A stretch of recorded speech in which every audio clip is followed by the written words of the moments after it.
Gluten Tag, guys. In today's video, we'll look at the row. My name is Alex and I'm the Pur.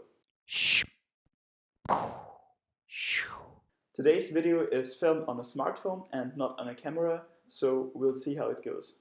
Also, I really wanted to wear this shirt, but it was quite wrinkled up, so I had to iron it without an iron. So that was quite fun. But now let's get into rowing. And when I say rowing, I don't mean rowing like on the water or rowing like on the cardio rowing machine, but just the row as a strength training exercise. The row mainly targets your whole back and also your biceps and your forearms. There are a ton of different rowing variations, and today we'll mainly look at the barbell bent over row. Depending on how wide you grip the bar, you can target different muscle groups a little more or a little less. For example, if you grip it fairly narrow at around 1 times shoulder width, you'll be targeting your lats a little more. And if you grip a little wider, you probably will engage your traps, rhomboids and rear delts more. On the row, I would advise you to grip the bar with an overhand grip because the underhand grip can be taxing on your biceps once the weight gets a little heavy.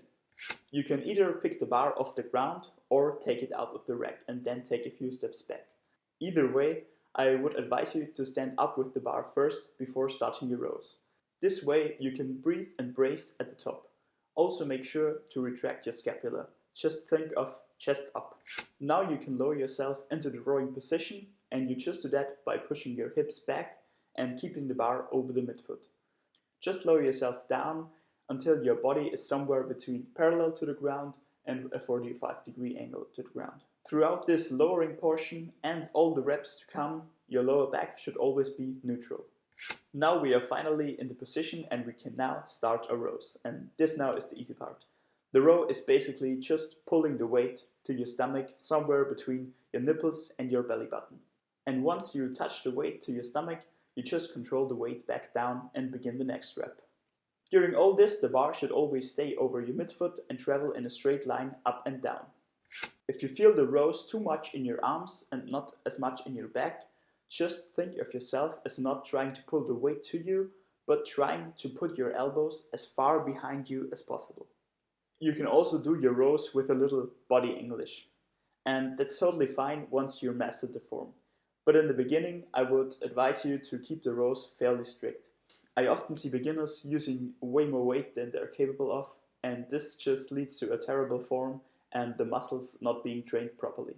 So keep it strict in the beginning, and once you master the form, you're very welcome to use a little body English.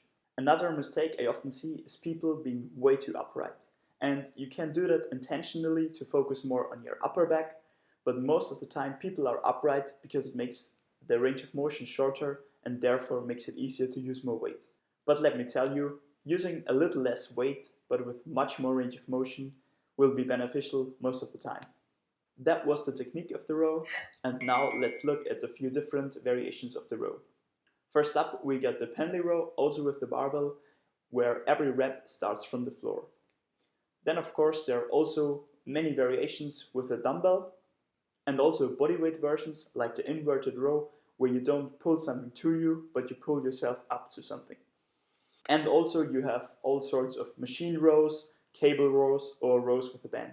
That was all for today. I hope you have enjoyed the video. If you have, leave a like, subscribe, and leave a comment for the algorithm.